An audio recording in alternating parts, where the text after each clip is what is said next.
Assalamualaikum warahmatullahi wabarakatuh. Perkenalkan, nama saya Khadijah Putri Juliani dari Prodi Pendidikan Anak Usia Dini, Fakultas Keguruan dan Ilmu Pendidikan Universitas Bengkulu.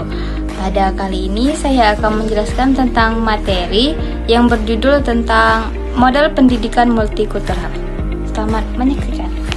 Kita merupakan negara yang sangat majemuk, terdiri dari berbagai suku, agama, budaya, bahasa, dan latar belakang sosial. Keberagaman ini merupakan kekayaan bangsa, namun juga dapat menimbulkan konflik apabila tidak dikelola dengan baik. Oleh karena itu, pendidikan memiliki peran penting dalam menanamkan nilai toleransi, saling menghargai, dan keadilan. Salah satu pendekatan yang relevan untuk menjawab tantangan tersebut ialah pendidikan multikultural yang diwujudkan melalui berbagai metode pendidikan multikultural dalam proses pembelajaran. Model pendidikan multikultural adalah pola atau pendekatan pembelajaran yang dirancang untuk mengakomodasi keberagaman peserta didik serta menanamkan sikap menghargai perbedaan budaya, agama, etnis, dan sosial. Model ini tidak hanya menekankan pada penyampaian materi akademik, tetapi juga pada pembentukan karakter peserta didik agar memiliki sikap inklusif, demokratis, dan adil dalam kehidupan bermasyarakat.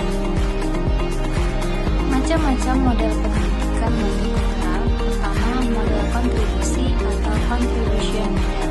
Model ini menekankan pada pengalaman unsur-unsur budaya dari berbagai kelompok seperti tokoh nasional, hari besar, adat istiadat, atau tradisi daerah.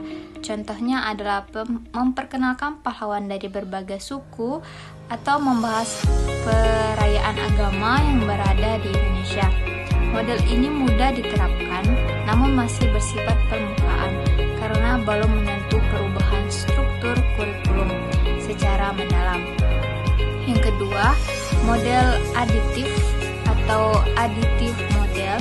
Model aditif dilakukan dengan menanamkan materi atau tema multikultural ke dalam kurikulum tanpa mengubah struktur kurikulum yang sudah ada. Misalnya, menambahkan materi tentang budaya lokal, cerita rakyat dari berbagai daerah, atau nilai-nilai toleransi dalam mata pelajaran tertentu. Model ini membantu peserta didik memahami keberagaman secara utuh, luas, meskipun sudut pandang utama kurikulum masih dominan. Yang ketiga, model transformasi atau transformasi model.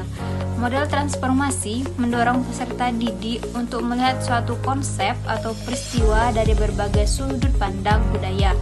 Dalam model ini, siswa diajak berpikir kritis, berdiskusi, dan memahami bahwa suatu masalah dapat dipandang berbeda oleh kelompok berbeda pula. Model ini efektif untuk menumbuhkan sikap empati, keadilan, kesadaran sosial. Dan yang keempat yaitu model aksi sosial atau social action model.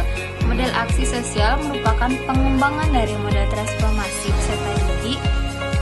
Peserta didik tidak hanya memahami perbedaan, tetapi juga diajak untuk mengambil tindakan nyata dalam menyelesaikan masalah sosial. Contohnya, kegiatan kampanye toleransi, kerjasama lintas budaya, atau proyek sosial di lingkungan sekitar sekolah. Model ini bertujuan untuk membentuk peserta didik menjadi agen perubahan yang peduli terhadap keadilan sosial. Model pendidikan multikultural merupakan strategi penting dalam menciptakan pendidikan yang adil dan inklusif. Melalui penerapan berbagai model pendidikan multikultural, peserta didik diharapkan mampu menghargai perbedaan, hidup berdampingan secara harmonis, serta berkontribusi positif dalam masyarakat yang beragam. Dengan demikian, pendidikan multikultural bukan hanya kebutuhan akademik, tetapi juga kebutuhan sosial untuk membangun persatuan dan kesatuan bangsa. Baiklah, itulah materi dari saya.